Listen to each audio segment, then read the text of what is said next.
Today we are starting Keeping Quiet poem, class 12th.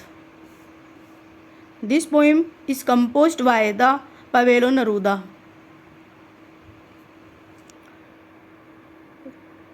Neruda wrote in variety of styles such as the love poems, as in the collection Neruda Love and Songs of Despair, surrealist poems, historical epics, and overtly political manifestos.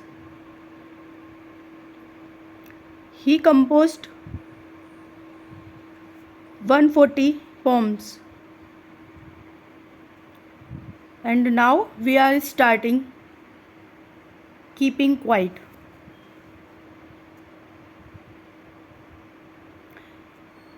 In this poem, the poet talks about a strange, striking theme.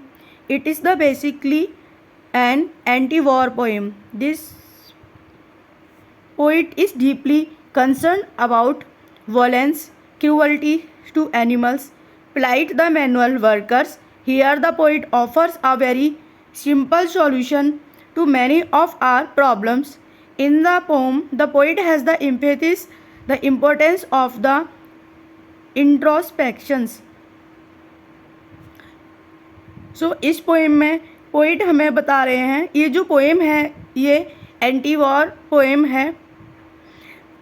इस poet हमें ये बताना चाहते हैं कि हमें animals पर cruelty नहीं करना चाहिए.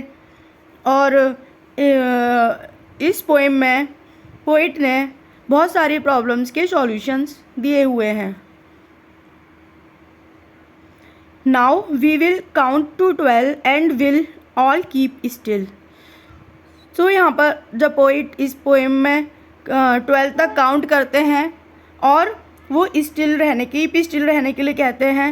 काउंट का मतलब है सभी को काउंटिंग करते रहना है, और कीप स्टिल का मतलब भी साइलेंट, मतलब शांत रहो. For once on the face of the earth let's not speak in any language, let's stop for 1 second and not move our arms so much. ये जो अर्थ का फेस है, let's not speak any language, और हम कोई language speak नहीं कर सकते, कोई लैंग्वेज हम बोल नहीं सकते हैं.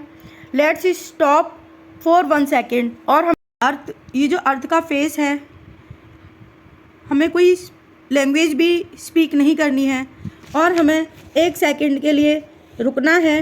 And not move our arms so much, और अपनी आर्म्स को भी हमें मूव नहीं करना है. हम जो भी एक्टिविटीज़ कर रहे हैं वो सारा कुछ हमें स्टॉप कर देना है, सारी एक्टिविटीज़ बंद करके हमें रुक जाना है. It would be an exotic movement without rush, without engines.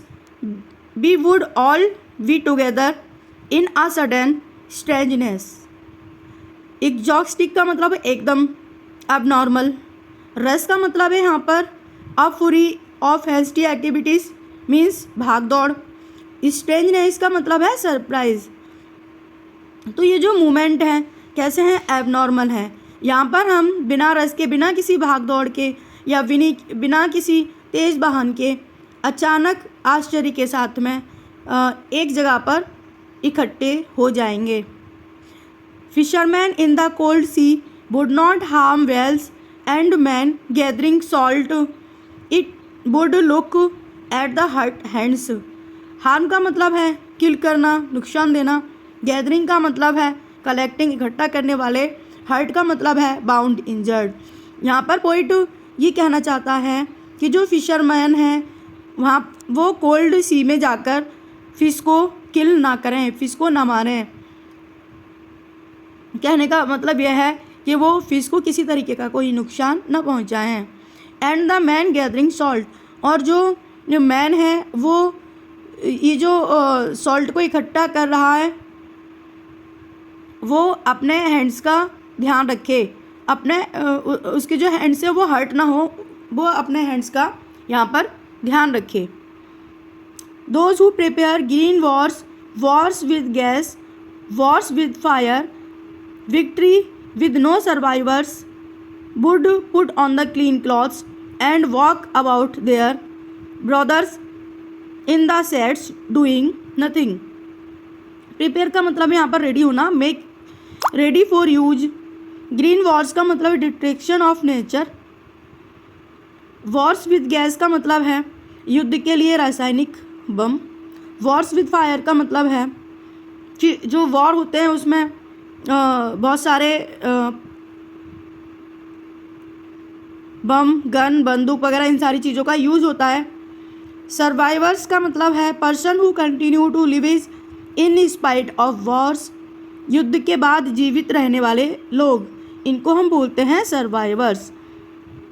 तो वे जो लोग हैं जो नेचर के लिए ग्रीन वॉर्स की प्रिपरेशन कर रहे हैं, और वॉर में बेसिकली किन सारी चीज़ों का यूज़ करते हैं, बम का और मिसाइल, इन सारी चीज़ों का यूज़ किया जाता है। इन सारी चीज़ों का यूज़ करने के बाद में जो वॉर होता है उसमें कोई भी व्यक्ति जीवित नहीं रहता। कहने का मतलब है कि जिस किसी कंट्री की वहाँ पर विजय होती है, मतलब जो कोई कंट्री जीतता है उसका जीतना मीनिंगलेस होता है, उसके जीतने का कोई भी सेंस नहीं रहता है। Would put the clean clothes, और ऐसे लोगों को क्लीन कपड़े पहनकर क्या करते हैं लोग, वॉक करते हैं ब्रदर्स इन शेड्स, और अपने भाइयों के साथ में ये घूमने निकल जाते हैं। Brothers in the shade doing nothing, और ये लोग क्या करते हैं, पेड़ों के नीचे छाया में बैठकर ऐसे लोगों को क्या करना चाहिए, रेस्ट करना चाहिए। What I want should not be confused with the total inactivity. Life is what it is about. I want no trucks with death if we were not a single-minded. About keeping our lips moving and for once could do nothing. Perhaps a huge silence might interrupt this sadness of never understanding ourselves and of threatening ourselves with death। यहाँ पे confused का मतलब है misunderstood, गलत समझा गया। total inactivity का मतलब है doing nothing at all, कुछ भी काम नहीं करना। life is what it is about, life का मतलब है activity, जीवन का अर्थ सक्रियता।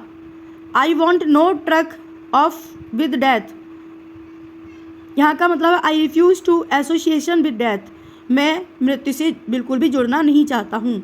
सिंगल माइंडेड का मतलब है thinking only of one thing, सिर्फ एक चीज़ के बारे में ही सोचना। इंट्रैप्ट का मतलब है break the continuity of a view, एक विचार की समरसत्ता को तोड़ना और बीच में बाधा डालना।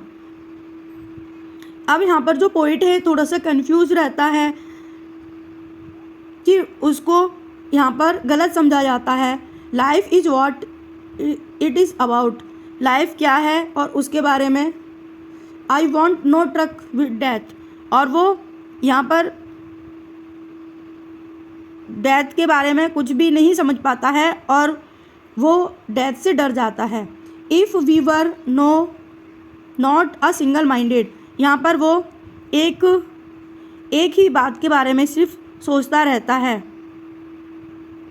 About keeping our lips moving, और वो सिर्फ वो मूव करता रहता है, लगातार मूव करता रहता है। And for once could do nothing, और वो कुछ नहीं करता है। परहैप्स अ ह्यूज साइलेंस, शायद कुछ टाइम तक वो एकदम शांत रहता है।